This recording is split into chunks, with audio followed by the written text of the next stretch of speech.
social work. Maybe I'll restart just in case. Hi, everyone. Good afternoon. Welcome to the University of Michigan School of Social Work Field Instructor Training. We're so excited to have you on this meeting. If this is your first time as a new field instructor, really welcome. We're so thankful for y'all. And if this is a repeat and maybe a refresher, or you haven't attended our field instructor trainings in a while, for sure, CEs for all, but welcome back. If you've been a returning field instructor, we're really happy to have you. I'll do some introductions of the team in a second, but my name is Erin Kong. I'm the director of field, and I get to say that I've been here now a little bit over a year. So good to see you all again. Next slide, Celia. A little bit about housekeeping / Zoom keeping, if you will. So upon entry, everyone will be muted, but you certainly have the ability to unmute at certain times. We do have some interactive parts to this, so feel free to unmute during those times. But if we could ask that you keep your mic muted during the presentation. We are hoping to leverage also the raise hand functionality in Zoom. So if you could use that in your options of your Zoom, that would be great. Field instructors, as a reminder, you must answer all the poll questions and kind of participate in the breakout sessions to qualify for the CE hours today. So just make sure that you attend that, respond to those polls, because that information is actually sent on to our CE office for validation. If for whatever reason your poll questions are not working, feel free to send your answers in the chat. That will still qualify you for CE hours. And we'll absolutely have time at the end for wrap up and to answer any more questions that you have. Next slide.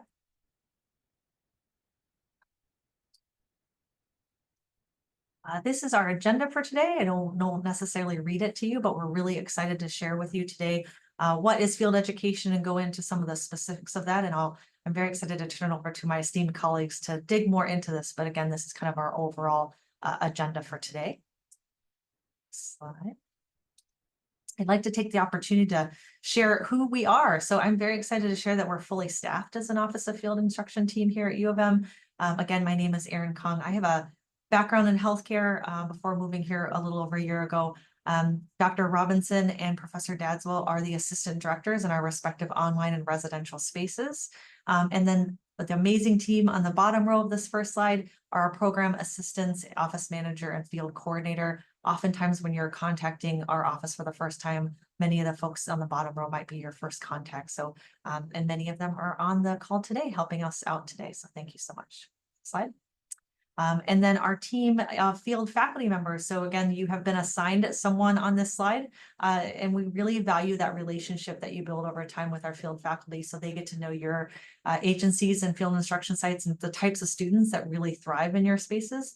And you also hopefully get to build that relationship with them to reach out for advice, support, any mentorship needed, but also certainly if there's any concerns or questions with your students. So really want to thank you for the partnership and relationship building there. With that, I am going to turn it over to my colleague, Professor Berry. Thank you so much, everybody. Thank you. Good afternoon. My name is Mona Berry, and I am one of the field faculty here at U of M. So my professional background is in school social work. And so today we welcome everybody for attending our training, and we're going to get started with a fun icebreaker question to kind of get to know everyone in the room better. So we'll put up a poll question. Oh, I'm so sorry. Did the slide, or I'm assuming the slide order changed. Oh, we're good now? Okay. All right. So again, we're just going to start with a poll question asking how long have you been a field instructor? So whether you're starting out or you're a seasoned professional, your experience brings a unique perspective to our discussion today. So please share how many years you've been a field instructor. And we're curious to learn more about each of you. And so remember, there are no wrong answers here. So let's see those responses roll in.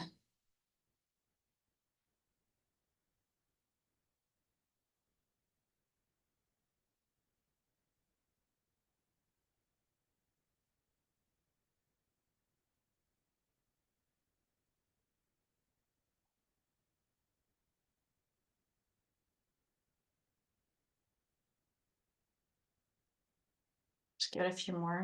Oh, here we go. And here are our responses. It looks like we have 46% of you are brand new field instructors, 3% are less than a year, 15% 1 to 3 years, 10 plus 18, 5 to 10, 13, and 3 to 5, 5. Well, welcome to everybody. Whether you're new or seasoned, we welcome everyone.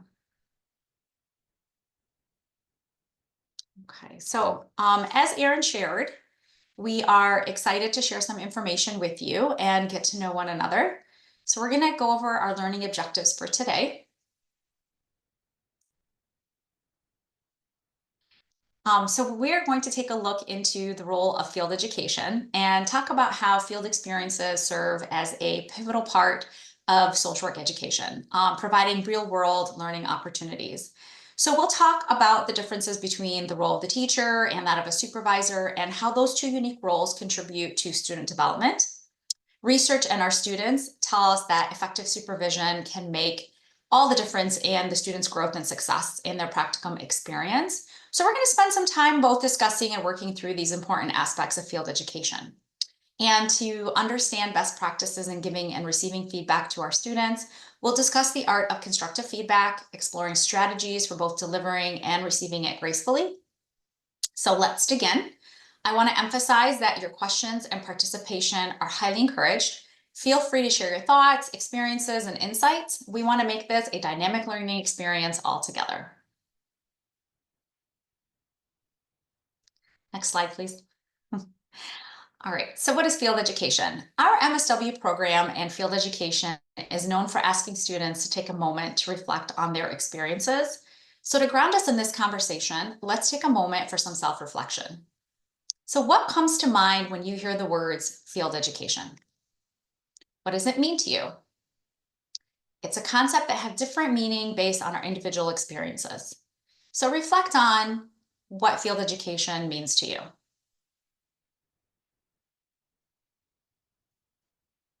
Next slide, please. So field education is recognized by the Council on Social Work Education as the cornerstone of social work education. It serves as that signature pedagogy embodying the essence of our profession. So it's a dynamic process by which students acquire and cultivate the essential skills and competencies that are required for effective social work practice. So the point is when theory aligns with real work application. So basically, in short, it's when the rubber hits the road, and with your teaching and supervision, students can build those concrete skills in real time while serving individuals, families, and communities.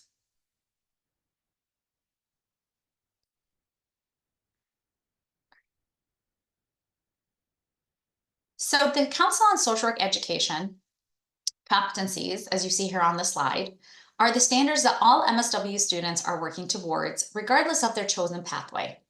So these competencies are the same for all MSW students across the US. You can find detailed description of each competency in the online educational agreement. If you do have any questions about the competencies, your field faculty is available to provide those answers, so please do reach out. The first 5 competencies explain the why we do what we do, while the last 4 outline how we do it.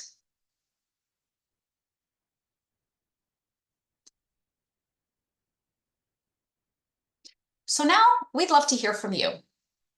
So as a large group, we're going to have a discussion on teaching, supervision, and feedback. So we're gonna take a moment to reflect on your learning experiences. And in this activity, we're gonna have you think about the people who have had the greatest influence on your personal and professional growth. So I really want you to dig deep and think about who have been the great teachers or supervisors in your life. But we're gonna do that through an activity called a waterfall chat. And so here is how it's going to work. So in a moment, I'm going to ask you a few questions, and I want you to type your responses in the chat, but don't hit enter just yet. Once everyone has their responses ready, I'll give a cue, and then we'll have everybody hit enter at the same time. This way we get to see everyone's thoughts all at once. So in the chat, I want you to share your thoughts in just 2 to 3 words about the people who have been the greatest influence on your personal and professional growth. And I want you to share your thoughts in just 2 to 3 words. So what did they do well? So I'll give you a few minutes to type that answer. And then when you're ready, I'll count down from 3 and we'll all hit enter together.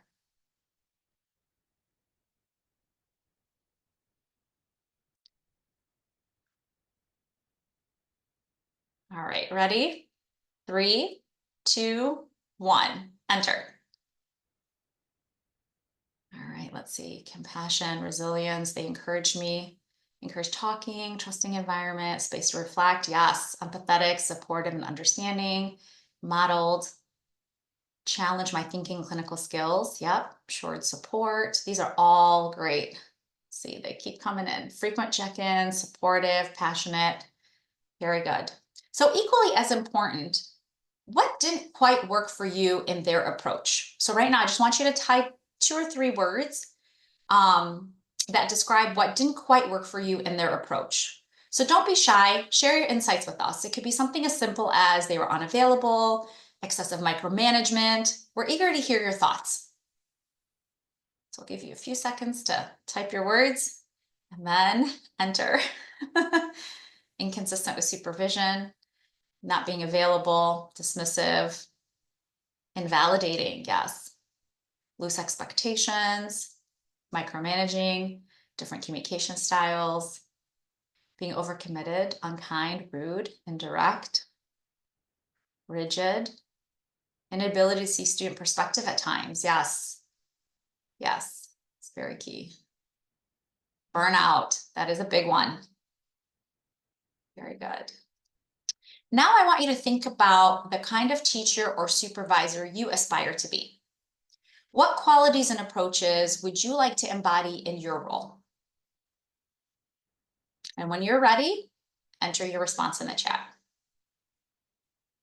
Professionalism, available and patient, create a safe space of expression, kindness, trust, approachable, empathetic, human first, I like that one, patient understanding, strength-based, present, open door, approachable, being available, equity focused, trust, encourage, and support, create a space for vulnerability. Yes. Flexibility, very, very important. And approachable. Very good. Good listener. Those are all great, great qualities. So now I'd like to turn it over to my colleague Zainab Bousi, who will highlight the key players in the process of field education. Thank you for participating in our little activity. Thank you, Professor Berry, and thank you for facilitating that group discussion. It really allowed me to think about who were my, teachers and supervisors that played key roles in my professional development. So thank you for that. So let's start by introducing who the key players are going to be while you work as field instructors with the Office of Field Ed Education. So at the center of this experience is the MSW student. So they are our focus as they apply the knowledge they've gained in the classroom to the real world setting. So as field instructors, your guidance is going to be very important in shaping their learning. So we're going to discuss what your role is as a field instructor as you are supporting your students' growth in field. So field instructors are typically employed at the student's field site. Although there are cases where there are external MSW that may provide supervision. But to qualify, you must hold an MSW degree and have at least 2 years of postgraduate experience. So your primary responsibility is really to provide supervision and mentoring the student. You're helping them, again, practice and making those connections to the competencies through their practicum experience. So you'll work collaboratively with the student and us as your field faculty to establish really clear learning goals. And then also developing competency-based assignments and activities for each semester. And these particular assignments are designed to align the student's academic requirement, but also the practical needs of your agency. And so by doing so, your responsibility as a field instructor is really providing the student with that 1 hour of supervision each week. And we'll talk a little bit later on in the presentation and the training on what that entails. So if there's no MSW available at the agency, the school may assign an external MSW field instructor to provide supervision. And so in these cases, the student will need a task supervisor within the agency. And so just by a raise of hands, who is here as a task manager or task supervisor? I can see everybody. Okay, wonderful. So although the task supervisor may not be an MSW, you will work very closely with the student to ensure the field placement runs smoothly. So you'll assist with the students' daily tasks, participate in site visits, and also sign off on their assignments. So your role as a field instructor is very valuable to the student's experience, and your expertise and guidance have a very strong impact on their development as a social worker. So the task supervisor is usually employed at the student's agency and is always usually a staff member. The task supervisor provides a student with day-to-day oversight, particularly when the MSW field instructor is not physically present and if you're to the external agency. So the task supervisor is not a social worker and may come from a different professional background, but they're very familiar with the agency's operations and they provide guidance to the students in their daily responsibilities. The task supervisor will maintain regular communication between you as the field instructor, but also the field faculty and the students. The next player on the team is the field faculty, and we are the students' field instructor or field faculty connected to the University of Michigan School of Social Work. And we are the liaison between the school and the field site. And we're really focusing on ensuring that the students' academic and practical learning experience are aligned. And so we are involved in monitoring the students' progress and also assigning the final grades in their courses. So we'll always be here to support both you and the student, and we'll be offering guidance throughout the field experience. And as your field faculty, we're a valuable resource. So we're here dedicated to helping students develop their social work essential skills and competencies that they're going to need in the future as professionals. Another key player is the field coordinator, and this is particularly for the online program and for those that have online students. The field coordinator plays an important role by coordinating and assisting and particularly initiating employment-based placement application process. And the field coordinator works very closely with both the student and the agency to ensure a successful placement. The field coordinator will meet with you, the agency, and the student to answer any of your questions and provide support and finalize any placement details. And last but not least, we have our wonderful admin team. And this group of wonderful individuals include the office manager and 2 program assistants. And they are really the backbone to our office. And they are managing office communication, handling form submissions, and really ensuring a smooth data management throughout the whole field process. So they're working so hard behind the scenes and their contributions is so valuable. So I just kind of wanted to tell our wonderful admin team thank you for all their support. Next slide, please.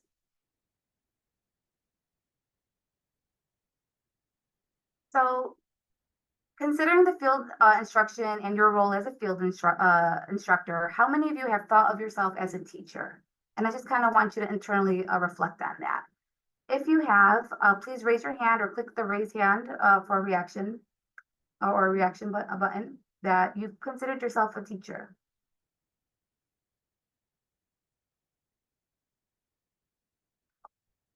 I'll be honest, when I was a field instructor, I didn't really think of myself as a teacher. I saw myself more of a supervisor.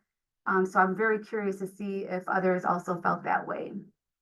So when you take a look at this particular slide, what stands out to you? And please feel free to share your thoughts in the chat. So as you look at the slide, what stands out to you?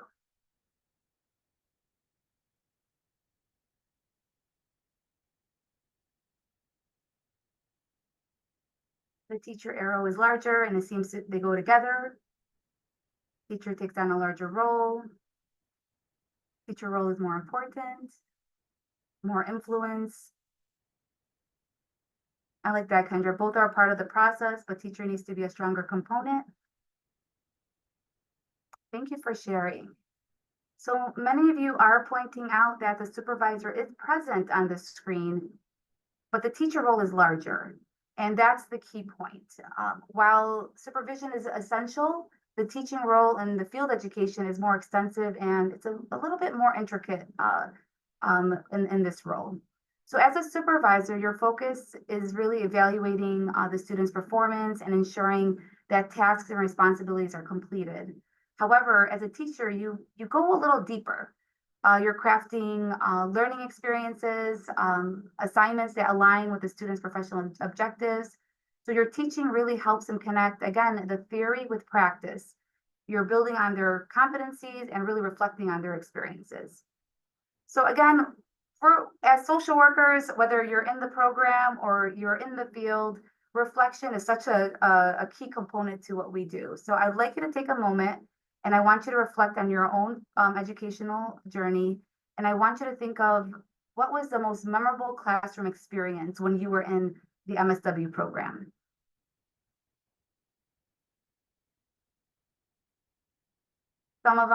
Some people may say creating a genogram in one of their courses or passing their key policy course.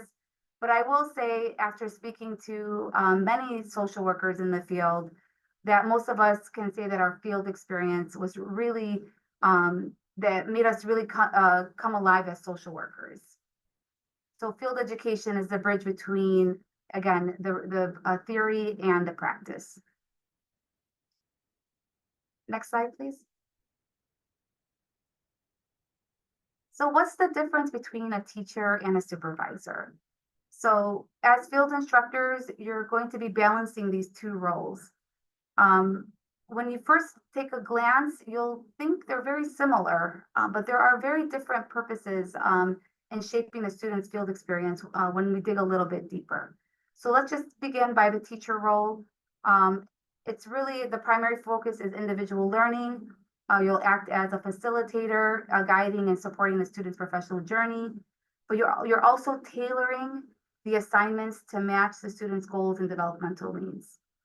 The relationship as a teacher is really self-selecting, meaning that your influence comes from the perceived value that the student places on your mentorship and expertise. The outcome here is all about affirming and learning. So you're helping the student grow, not just in terms of tasks, but also in their overall professional readiness.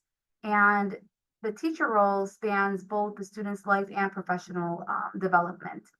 So you're really equipping them with the skills they need to succeed as future social workers. But let's think about, on the other hand, as a supervisor, that's really focused on performance.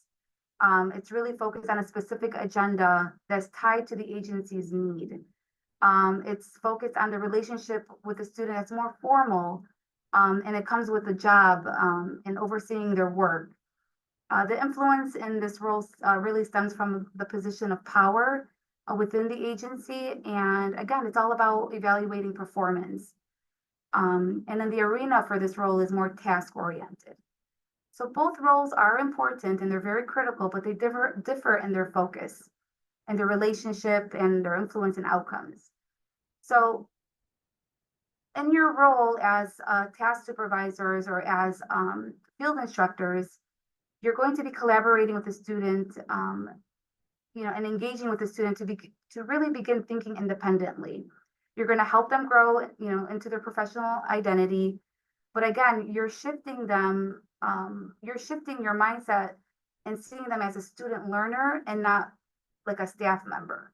So I'll just give you this really a quick example of how your mindset being shifted to a learner and a student compared to maybe an employee.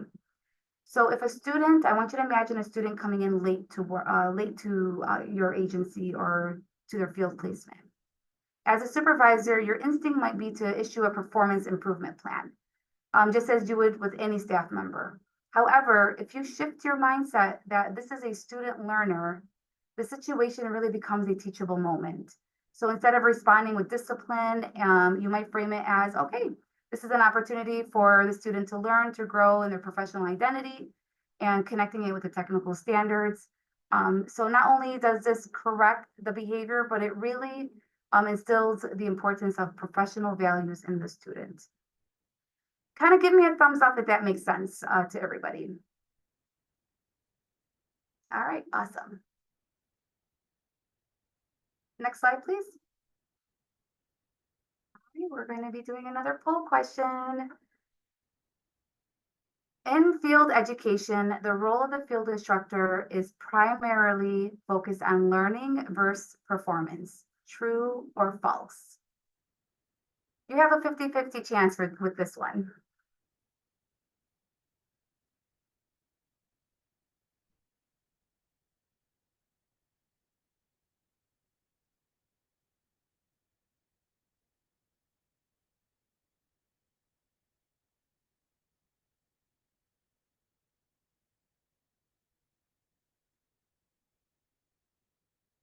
All right, drum roll, please.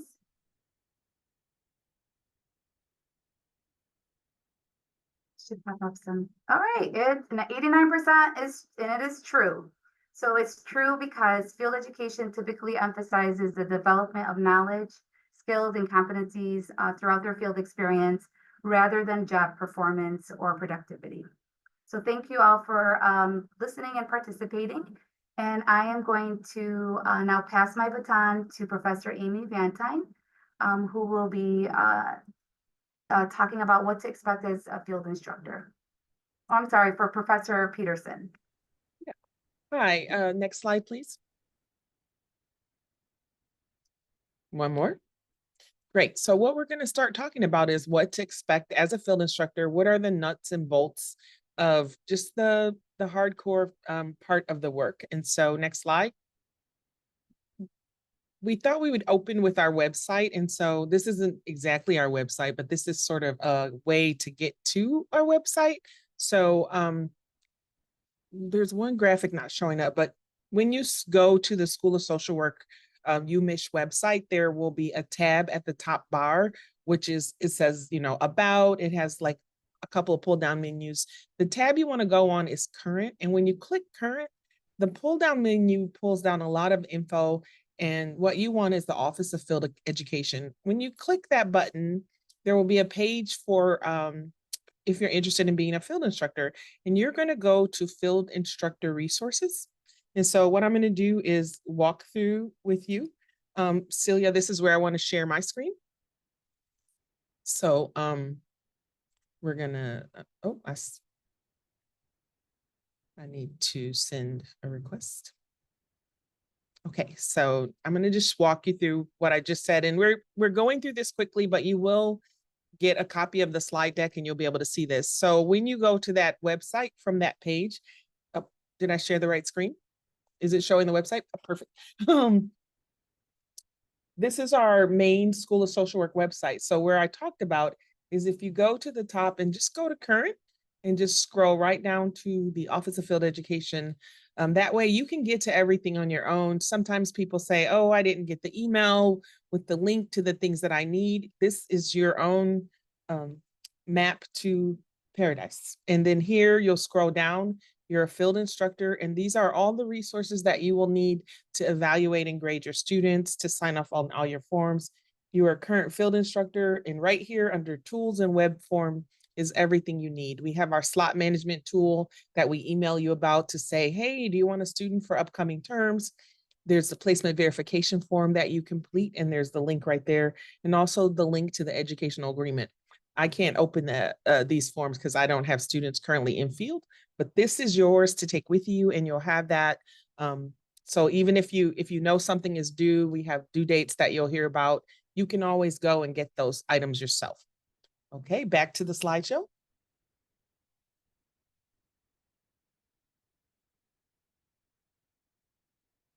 So again, here's, oh, there, now it's showing up.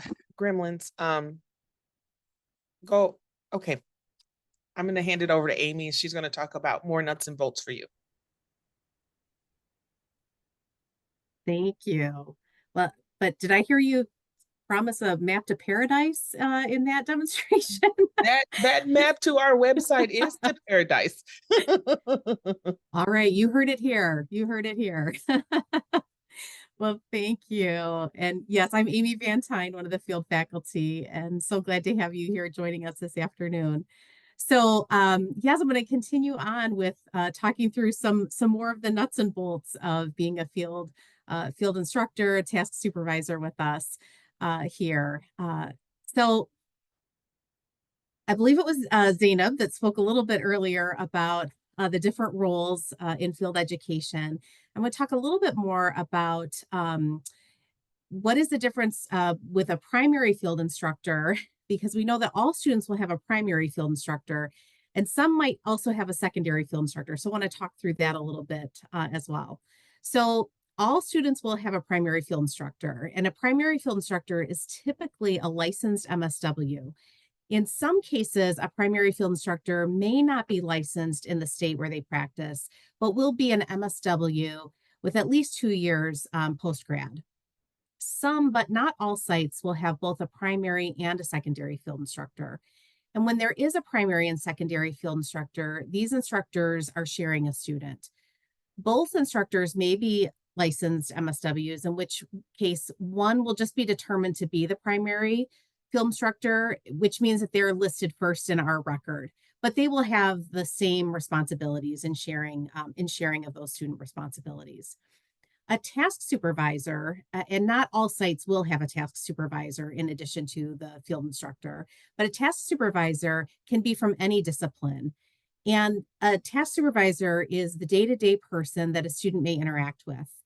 Even when a student has a task supervisor who they may receive some supervision from, they're still to receive supervision from the primary field instructor. Field faculty are those of us at the School of Social Work, and Zainab addressed this earlier. Our role really is to be the liaison between the field organization and the school. So we are the instructors with the school in collaboration with the field instructor. And though the field instructors and task supervisors, of course, provide important input, ultimately, we as a field faculty really are responsible for determining the student's grade at the end of the semester. So again, just wanting to reinforce some of that. There's so many different roles involved in field education, but again, just to reinforce from those nuts and bolts of all of this, wanting to reinforce how those grades are determined at the end. It is a requirement that students receive regular supervision by an MSW.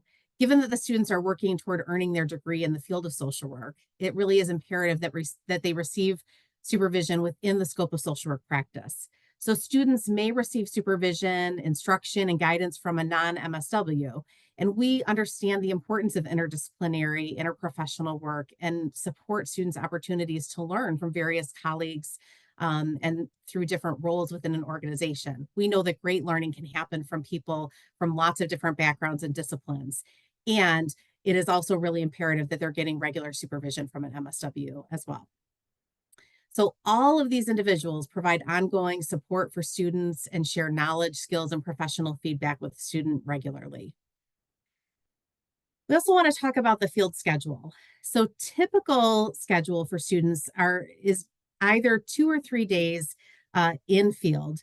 Generally, that is about 16 to 24 hours, depending on the student's individual educational plan. It's really the total hours at the end of the semester that's really important to pay attention to rather than the number of hours each week. But that's generally about the average number of hours per week. So by the end of a semester, it is the total number of hours that a student needs to have completed rather than that they have to be in field a specific number of hours each week. Field schedules are expected to follow the university academic calendar. And if a break or a holiday falls on what is a typical field day for a student, it is part of the student's responsibility to inform their field instructor of this and to be able to have a plan well in advance that they've discussed with their field instructor. We let the students know that most organizations do not follow the academic calendar, and it's their responsibility to be communicating with their field instructor about their schedule and the plan for how they are going to either make up the time that they're going to be away because of a holiday, a planned university holiday or break in the schedule, and have that plan made well in advance so that they will be able to have the hours completed by the end of that semester. An hours log is often something that's asked of our students, and an hours log is not required for the student to submit to their field faculty. We know that some field sites do have a process for how they have students follow and keep track of time, and we let students know that they need to follow the organization's expectations. It is the student's responsibility to keep track of their hours of field, and we encourage them to use some format to keep record of this. At the end of each term, students are required to enter the total number of hours they will have completed in their field educational agreement. We let them know that while they're not required to submit the actual record of that, it would be of benefit for them to have this available, especially if there were to be a discrepancy between the hours that they're reporting in their educational agreement, and if their field instructor were to say that they disagree with what the hours are that they're reporting. We do have some log templates, hours log templates available for students to use if they would like. But again, we don't require them to use that specific log. Next slide, please. All right. So supervision. A goal and expectation is that students will receive weekly scheduled supervision, an hour, to review, reflect, and discuss issues related to their field placement and their competency development. We encourage inclusion of things like administrative information, educational opportunities, debriefs around anything that is related to the things that they're doing in field, whether clinical experiences that they're having, case discussions, debriefs around meetings that they have attended, maybe interactions with colleagues that have happened, really positive interactions with debriefs, or maybe some challenging interactions that have happened, to be able to debrief around some of those things, as well as reflection around experiences that have been happening. And all of those things as part of regular supervision time. Some placements are more what we might consider kind of quote unquote at the elbow. And so they think of this as ongoing daily supervision. And we know that that practice can be really, really beneficial, kind of in the moment supervision as things are happening. We know that there's a lot of benefit to that. And yet we also emphasize the need for some set time on a weekly basis as well, to be able to focus on specific supervision for the student with set goals and tasks on a planned agenda.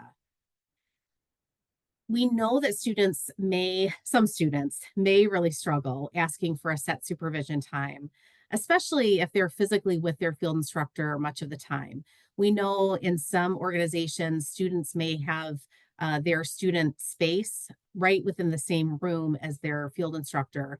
And so they can sometimes feel a little uncomfortable if there hasn't been a set scheduled supervision time within a couple of weeks of starting their field placement, to specifically say, I know that I'm with you a lot, but can we also schedule a time where we're specifically having supervision? They may struggle to be able to ask for that. So we would ask that you let the student know that this is really important time that you too would prioritize. But certainly with the understanding that we know that sometimes the scheduled time for supervision also has to be adjusted given client or organizational needs that may come up within the organization as well. So we certainly know that sometimes that scheduled time needs to have some flexibility when those needs come up. So some of the goals of supervision that we have listed here on the slide is certainly not comprehensive of everything, but some of the things that we like to highlight are goals of guidance on the day-to-day assignments or tasks that students may be working on, goals of sharing knowledge, skills, and background, discussing standards and expectations, offering and receiving feedback regarding the learning objectives and social work competencies, opportunity of time for mentorship, and then reflection and use of the structure that's used a lot here at the School of Social Work of what, so what, and now what. So in discussing lots of situations of what it is that happened, or what it is that we're working on, so what, why is that important, and then now what, how am I going to take what it is that I learned from this, and how will I put that learning to use moving forward? So being able to kind of process through in that way. What is it that occurred? Why was that important? And how am I going to take that learning moving forward? All right, next slide, please. We also want to talk about more specifically, the supervision agenda, which we feel is a really critical tool for students to practice reflection and thinking really critically about their field learning. A supervision agenda may be key really to successful supervision just by virtue of the power it holds in being able to structure discussions, also to be able to document successes and document concerns, and also often to really encourage difficult conversations. We really strongly encourage the expectations that students prepare an agenda for supervision, not just come kind of unprepared or unplanned for supervision, but to have had some thoughtful planning ahead of time for supervision. Some examples of supervision agendas and forms are linked here on the slide for your reference. Again, no specific model is required to use, but there are some suggestions that can be helpful templates.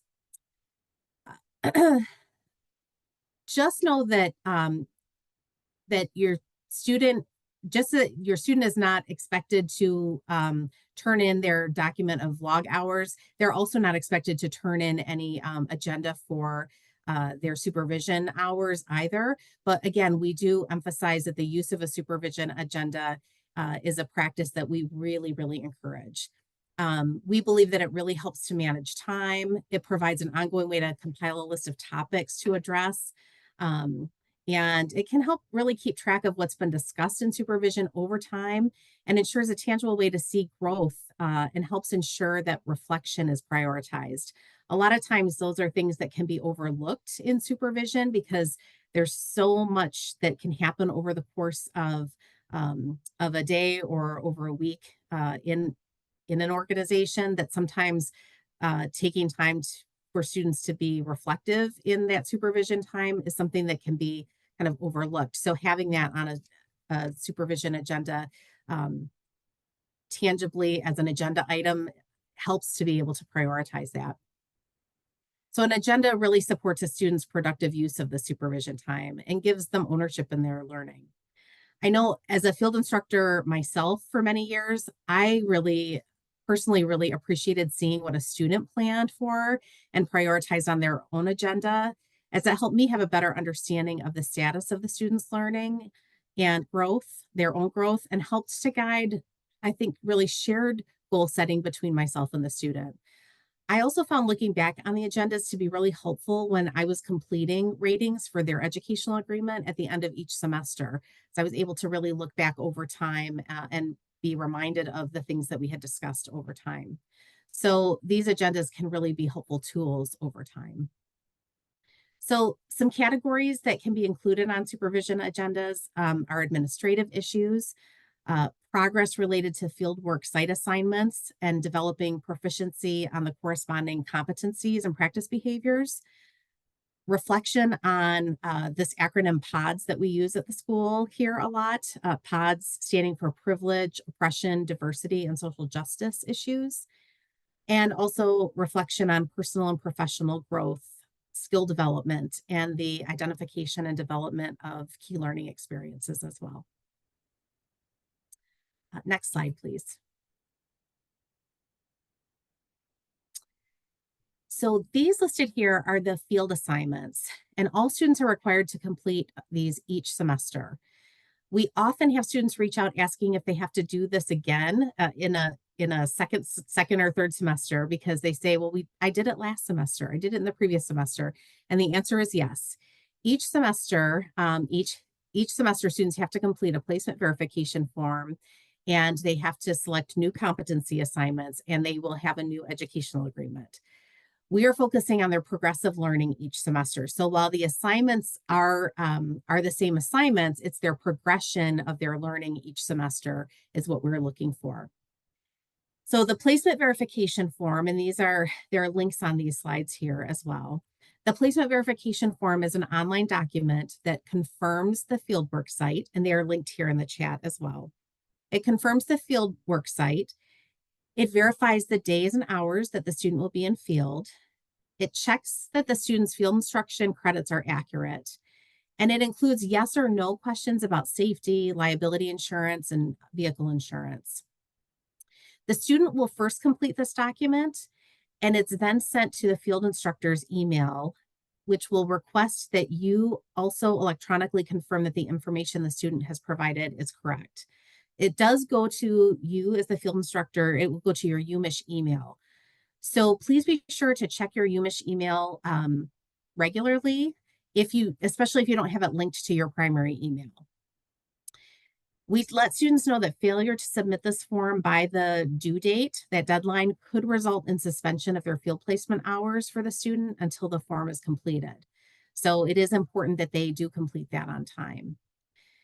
And it's hopefully helpful to recognize that while the student's plan schedule is to be recorded on this form, there can be flexibility to the student schedule based on the students or the organizational needs. So for example, if there is some type of an organizational event, like sometimes there are fundraising events, or I know sometimes there are picnics or school events or different things that come up, or that students are sometimes involved in helping to work at, or helping to put on these events. And so they're going to put in some additional hours in an evening that is not part of their regular schedule. They don't need to update that placement verification. They can be flexible with what those hours are without having to update their plan at school. The same holds true if they're absent for a day, or if they need to go out of town for some kind of a personal need, personal event.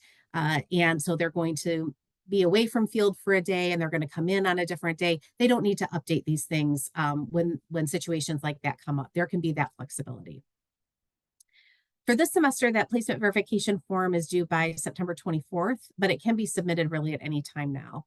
And once this is received and approved by our office, the educational agreement, which is an electronic document as well, and I'll talk about that shortly. But once the placement verification is approved by our office, which happens after it's received, the student completes it first. It then goes to you as the field instructor for your completion. Once you submit that, it goes to our office.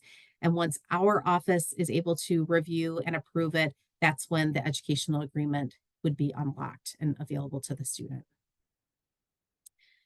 So the educational agreement itself is what is addressing the 9 social work competencies, which Professor Mona Berry spoke about earlier.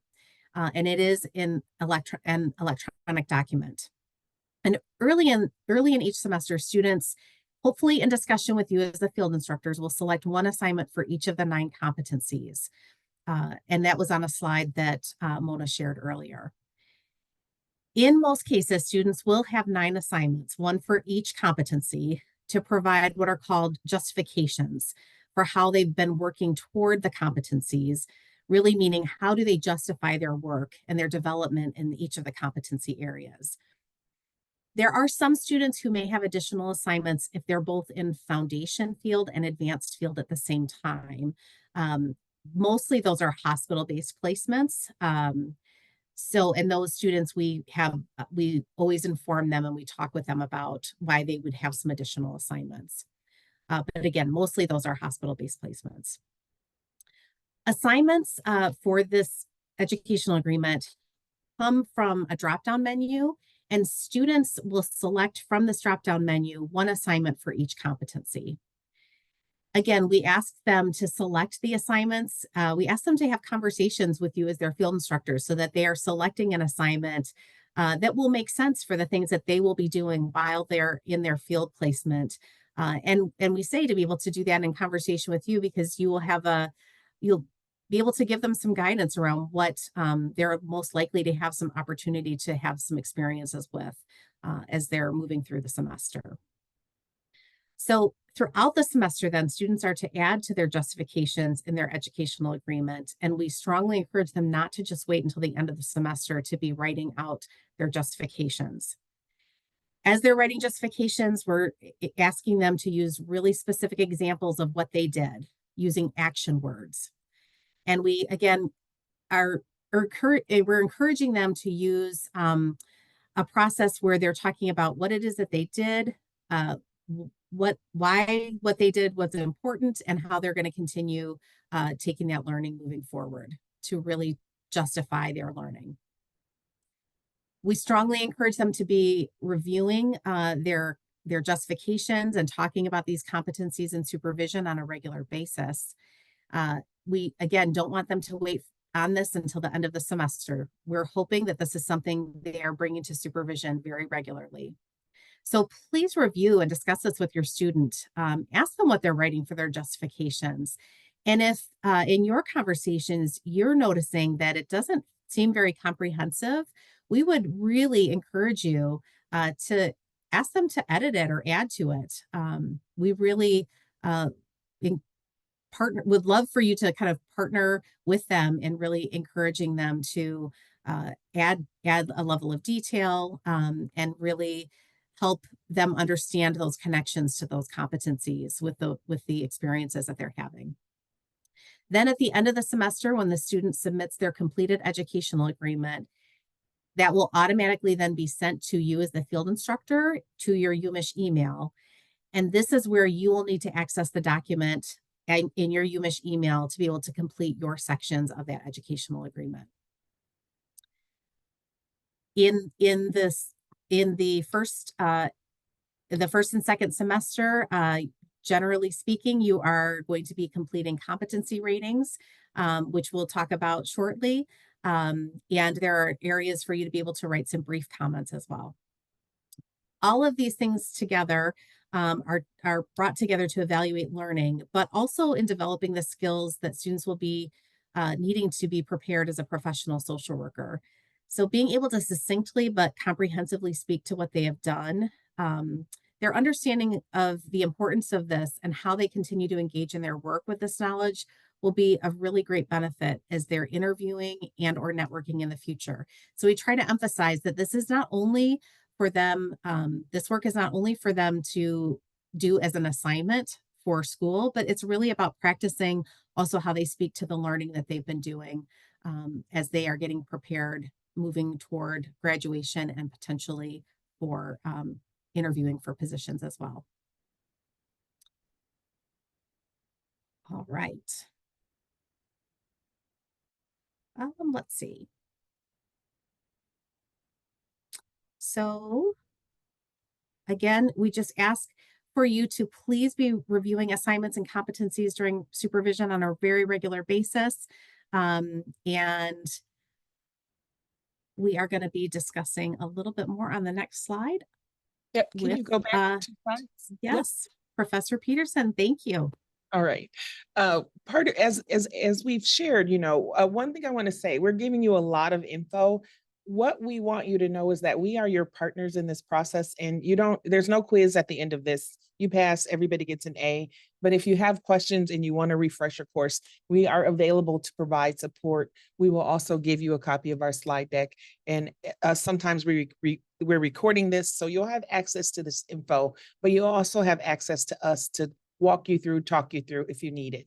We just wanted to touch a little bit on how you evaluate in the educational agreement. So at the end, it becomes the evaluation. And there are 5 areas that we look that you can rate them. The first 2, this not competent and limited competent. We just want you to know our students come in, they're very strong, they're very smart, but we're not expecting them to be experts at social work. I know I've been doing this for 20 years and I'm not an expert, but they want like all A's. So we would just want to remind them that in the beginning, we're looking for seeing limited competence doesn't mean they failed. Next slide. What we start to see development over time, this emerging competence, competent and advanced competent. And I always tell people, if you know everything in the first semester, that's kind of startling. And so we just want to be careful to really assess and, read these ratings very carefully. Most people are emerging in the beginning, and that's okay. You're not wrong or bad. This is how you start. And this is what this is all about. How do you get started? Next slide. As we wait for, yep. So one of the things that we talked about is what we need from you. So our students will do the placement verification form. I'm a visual learner, so I had to put a visual up here. But what we want to make sure that you kind of sort of get a sense of what it looks like. And what we're looking for, you know, the places that are light purple, those are auto-filled based on what how we data enter them and what we think we know. If there are any differences here, that will cause the form to be reviewed by our administration team, and then it might delay an approval. Where the green arrows are, just we're looking at the schedule. So what we'll have is when the student is registered, it will automatically populate for how many hours they should earn over the semester. And we look at this box that says placement schedule to assure it automatically calculates if they've met the hours requirement that they've registered for. And if they haven't, that will also prevent us from validating. And then the big piece we need is right at the bottom there, that big green arrow. We need your signature. So if you don't electronically sign off of it on the form, the student can't move forward with their generating their educational agreement. Next slide. So this is just a little bit of what the educational educational agreement looks like when they get started. So it'll have the name and it'll have student info, where we think they're placed at again. And this is just an example of one of the competencies that we're talking about. All this information will be available for you to review and get familiar with. So this is where they see the competency, there's a description of what the competency is.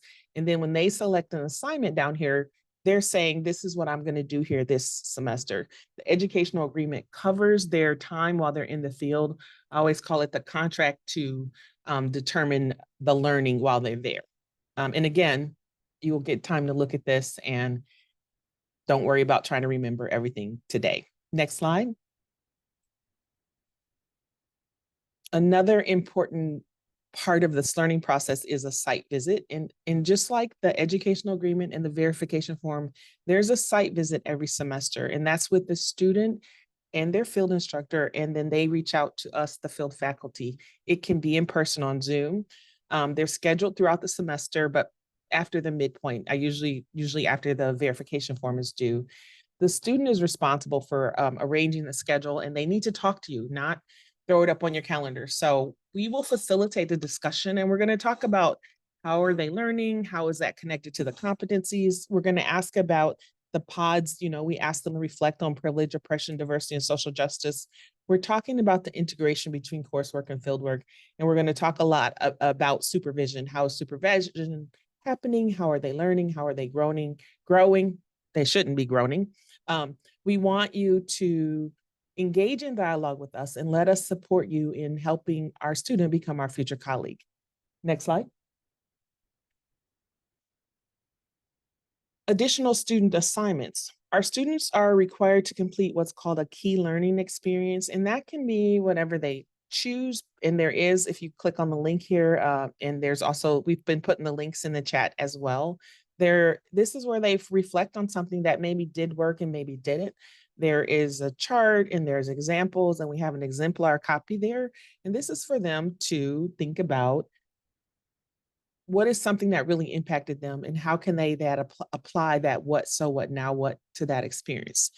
An additional assignment for students are field connections meetings, and each term they have to attend at least one meeting with their peers and their field faculty. And we're just talking about how can we support them in the field? What kind of additional support do they need? What kind of things are they experiencing? And we're hoping to build connection and relationship and practicing competency connections. And the meeting counts as field hours. So we really, we schedule them. And if they don't complete any of these requirements, they may have to do it next semester, and it will impact the grade. Next slide.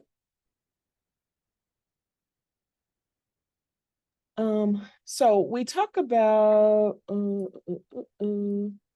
I'm sorry, I want to make sure I'm on the right slide. Amy, Yeah. This is back to you. Yep. So we just want to also just talk a little bit about managing expectations. So a lot of times our students, we do have students that come from a variety of backgrounds when they are starting their graduate program. And we have many students that may not have had any professional experience, and some things that may seem like common knowledge to many may not at all be common experiences to many of our students. And so to for some students, things that may come as a surprise to many field instructors, but it may be actually very new information to some of our students and new experiences to many individuals in our student body. So trying to manage expectations is really an important piece of planning as students are starting in their field experiences. Having early conversations about your expectations can really help to avoid some unintended conflict. In the early days of a student's placement, we would ask you to please talk with them about what to do if they're not able to follow their regular schedule due to things like illness, or if they're just simply running late to placement, if there are bad weather conditions, or if the student's having transportation problems. What is your expectation for how they are to communicate? Do you want them to email you or text you on your cell phone or call to the main office of the organization? Please also let them know how you would communicate with them if you have a change in scheduling. We have had situations where students just didn't show up to their placement, and they didn't realize that uh, they didn't that it was important for them to have communicated that. They just thought, well, I'm just a student. It didn't really matter that I didn't show up. And so they didn't recognize how important that was. So we just would ask for those early conversations to help manage those expectations. It can also be really helpful to give some guidance to the student about how to be present for things that are happening in the organization. Students may not really know what their place is, what their presence means in certain things. So, for example, what is your expectation for how you want the student to be present in meetings? Do you want them to just be present to listen? Or do you want them to be more actively engaged and participate in a meeting or in an encounter if you're sitting with a client? Do you want them to ask questions or do you want them to just observe? And if you do want them to participate, when and how would it be appropriate for them to do this? So giving them a little bit of direction, especially in those early weeks about how you want them to be present for things. And are there certain things that you want them to be paying attention to for in things like if you're going to a meeting? Are there certain details you want them to be really paying attention to? Are there certain team dynamics you want them to be observing? Providing this guidance can be really helpful in the student's ability to gain confidence about their role and can be potentially helpful in avoiding any unintended conflict. So just wanted to mention those things. Stacy, back to you again. Yep. Next slide. So we want to just highlight this learning process, and we talk about Bloom's taxonomy of cognitive development. And so this taxonomy was developed to as a universal language for instructors to assess learning and growth. And so our goal in working with students is really to help them develop higher order thinking skills so they can learn how to discern. And again, I always work with students as my future colleagues. I want them to be prepared to enter the profession. And so I'm really interested in seeing this, like a staircase. And I like to cook, and I always use cooking as an example of like, I might start with a recipe and the video and the 20 little cups of a pinch of this, a pinch of that. So from remembering and recalling facts, just basic, we build upon that to, understanding and practicing and applying the things we've learned. And the goal is to, continue to grow, walk up the stairs to where I'm creating. And I talk about my favorite TV chef, Alton Brown. He makes great applesauce and he uses like different herbs and spices. And I used to make it with all, along with him, remembering, practicing just as he's done. And now, I can do it without looking at my card or the video, and I mix up the spices because now I'm able to synthesize everything that I've learned and create my own style. So we want you to just know a little bit about Bloom's.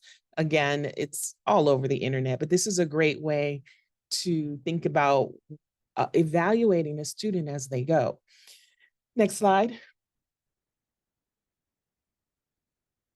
we want to talk a little bit about this learning acquisition method. And so what they say is, people learn from doing. So we can read our course content, our students read their materials in class, and they say that typically 10% of what you learn comes from that formal book learning, right? 20% we learn from our peers, we learn from observing and working. But the biggest part of the learning, the bulk of it comes from the doing, the making the mistakes, the practicing, right? Like you have to crawl before you walk. And when you learn how to walk, sometimes you fall. As emerging social workers, there will be times where our students might stumble, but the more they practice and do, the more they can learn to incorporate, right? To go from practicing, observing, practicing, doing. And this is what we really want to encourage and support. Next slide. Amy, you have so many slides. Do you want me to do this one? No, that's all right. Okay. I think we all got a lot of slides. So now that we've talked about field education and ways that you as a teacher can help students learn and develop social work skills, we want to talk about another really critical part of your role as a field instructor, which is about feedback. So feedback is not just a component, it's really the most critical component.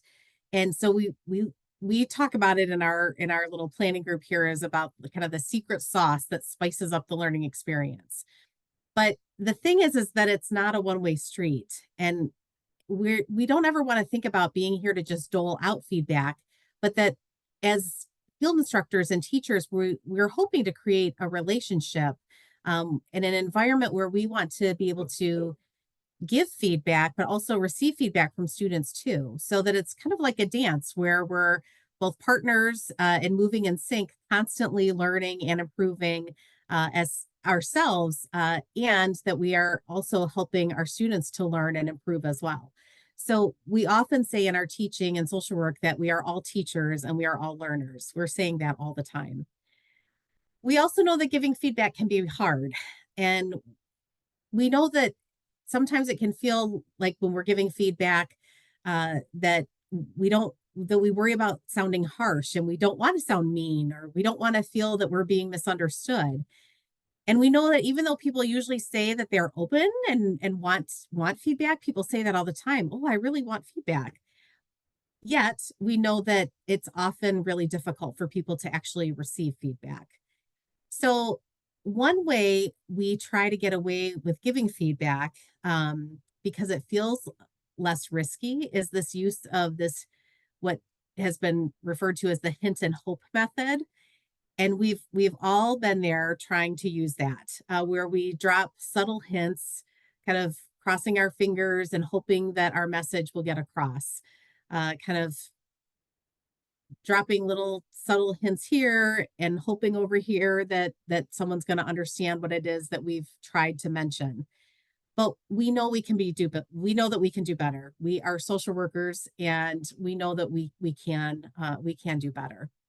So instead, we would like to really encourage the use of an effective feedback model that is both positive and constructive, in a way to be able to give timely, clear, specific, and non-judgmental feedback.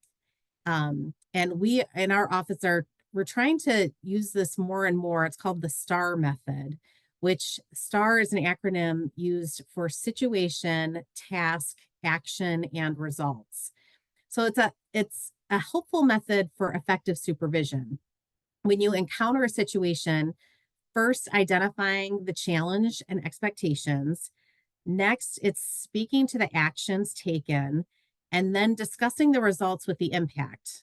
Then with this process, you're not just giving feedback, you're delivering the feedback with precision and purpose. And then when utilizing this method, we're able to move toward having students develop their skills in how to give feedback, as well as how to speak to their competency development.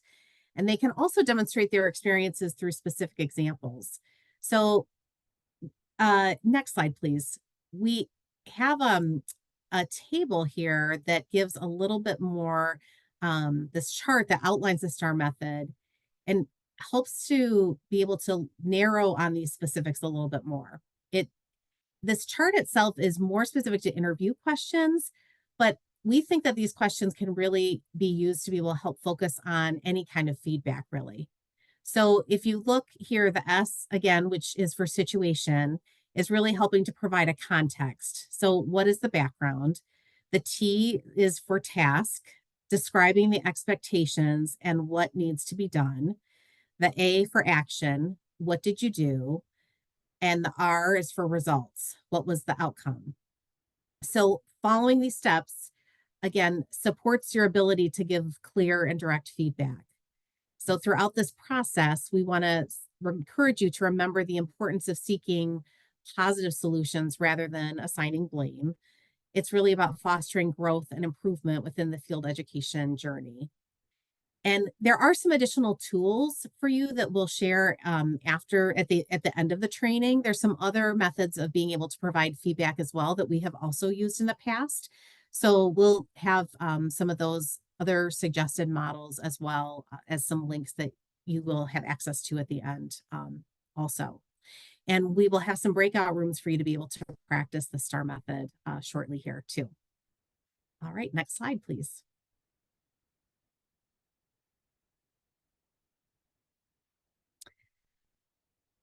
Oh, you're right. I do have more. Okay, so as part of the admittance to the School of Social Work, all students receive and agree to and are expected to follow the School of Social Work technical standards. And that is also dropped in the chat here. So it's important that field instructors are aware of these technical standards. And it's the measure that we are able to use all together as we work with students. So field instructors, field faculty, and students themselves. It's really often the first policy that we are looking to when concerns arise. So we encourage you as field instructors to review this information and use it as a guide and a resource with regard to student expectations.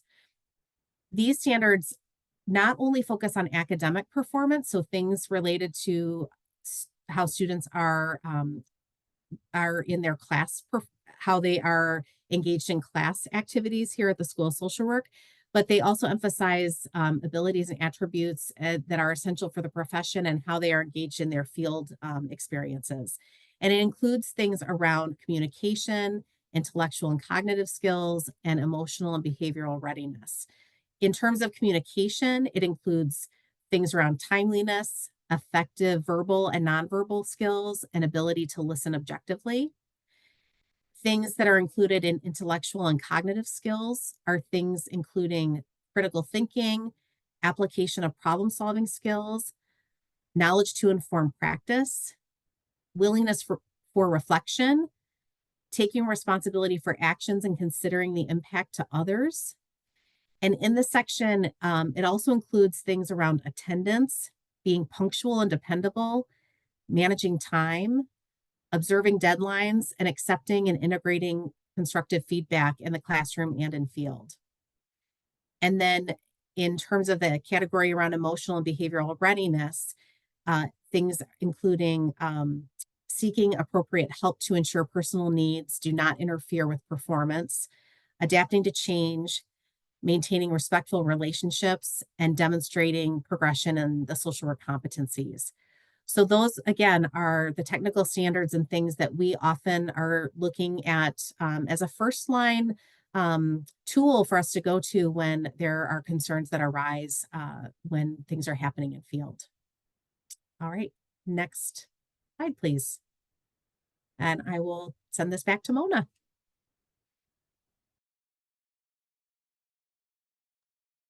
Thank you, Amy. All right, so now it's time for another poll. And so what I would like for you to do is to answer the following question. So the STAR method of giving feedback is an acronym representing which of the following? Situation, task, action, results, scenario, timeline, action, resolution, setup, task, achievement, result. So once you've answered, submit that, and then we'll take a look at our responses.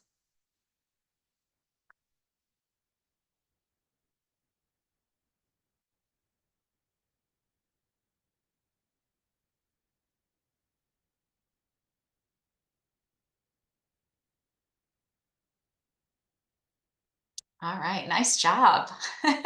So 97% of you answered that correctly. Situation, task, action, and results. Very nice. So now you're going to have a chance to enter some breakout rooms in small groups. You'll be in there for about 15 to 20 minutes.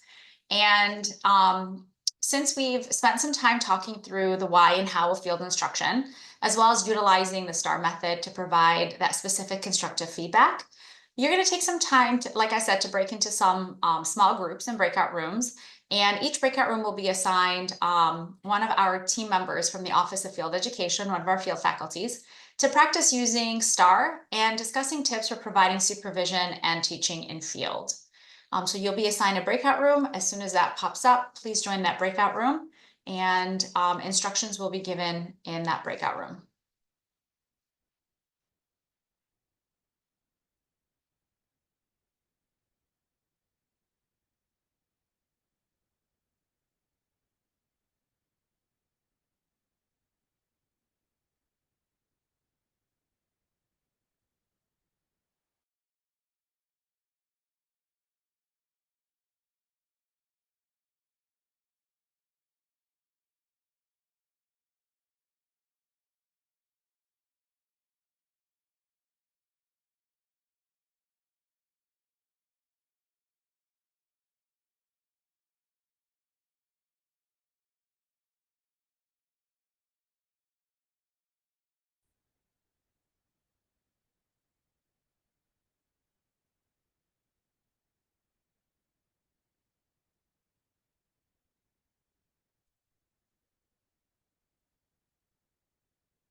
Just want to make sure that we're all back in, or are the rooms officially closed? Yes. All right, wonderful. Welcome back, everyone. I hope that your small group discussions were productive and filled with valuable insights and with field instruction tips, but also that you have the opportunity to practice the STAR method and continue to practice that moving forward. So as we come to an end of today's session, let's kind of recap a few key points here if you can go to the next slide, please. So setting up a learning environment. So as field instructors, one of your most important responsibilities is really creating a positive and supportive learning environment. So continue to support your students by providing meaningful hands-on experiences and really challenge them to grow. Another thing that we want you to walk away with is the value of supervision. Supervision is critical to student success in field, and so you will help your student and guide your student learning by providing ongoing feedback and modeling professional behavior, but also incorporating the STAR method as you're providing that feedback. And last but not least, feedback is key. And so the opportunity to provide the feedback to your students is part of the learning process. And when you're able to provide immediate feedback, whether it's after a session or after supervision, that timely feedback is going to help your student understand what they're doing well, but also what do they need to improve on. So there's some growth areas that they can focus on. So we hope that you had a chance to reflect on how you'll use this information and really setting up your learning environment. And you'll always be able to provide that supervision and feedback to your students in field. Next slide, please. I know that you were all waiting for this poll question. And so I would like you to reflect on the valuable information that was shared today and the tools that were discussed. And I want you to consider where your confidence stands right now. So as I want you to answer this question, as I leave the training today, my confidence level as a field instructor is higher, about the same, lower, or unsure.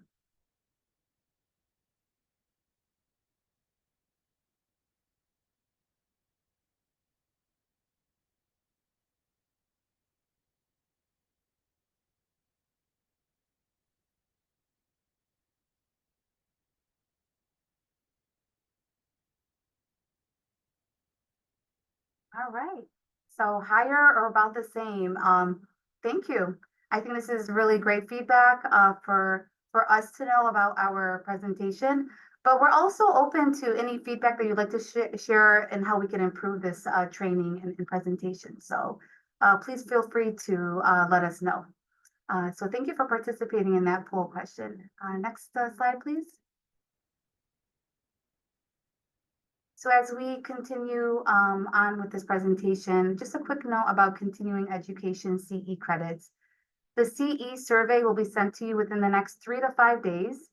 And I want you to keep an eye out in your UMich inbox. So completing the survey is going to be important for you to receive the CE credits. However, if you have any questions related to the CE credits, feel free to reach out to the continuing ed department using this email, which I believe was also shared in the chat. Thank you. Next slide, please. So on behalf of the entire office, we want to express our gratitude for the time you dedicate and the opportunities that you provide our students.